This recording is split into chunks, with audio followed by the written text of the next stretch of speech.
Ezra, Day 1. Who wrote the book of Ezra? It's traditionally attributed to Ezra, the priest and scribe, a skilled teacher of the law of Moses, who led part of the return from Babylonian exile. What's the overview? Ezra records the return of the Jewish exiles from Babylonian to Jerusalem under the decree of the Persian kings.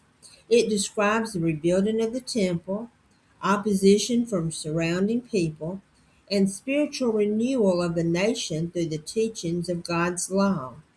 The book focuses on restoring proper worship and covenant faithfulness after years of exile. When was it written? It was approximately 450 to 400 BC, describing the events from about 538 to 458 BC. Where are the settings? Babylon is the beginning of the return. Jerusalem is the rebuilding of the temple and spiritual restoration.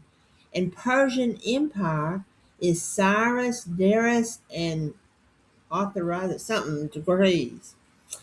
Why was it important? It was to show God's faithfulness in restoring his people after judgment, to show the importance of rebuilding worship before rebuilding anything else, to show the center role of God's word in spiritual renewal, to show the need for obedience and separation from sinful influences, and to show the restoration requires both action and spiritual commitment. Ezra teaches that true restoration begins with returning to God's word and worship. The key themes is restoration and renewal, worship in the temple, God's faithfulness, obedience to the law, spiritual reform, and separation from sinful influence. The key verse is Ezra 7:10. For Ezra had set his heart to study the law of the Lord, and to practice it, and to teach his statutes and ordinances in Israel.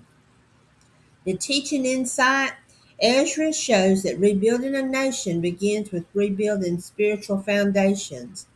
The physical temple could be rebuilt, but without obedience to God's word, restoration would be incomplete.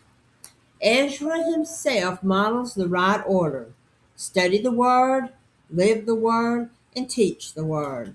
Revival is not just structured, it's spiritual and personal transformation. Practical applications: make God's word first in your personal life. Align actions with what you believe spiritually. Don't rebuild life without rebuilding your relationship with God. Stay faithful even when facing opposition, and teach others only what you are living yourself.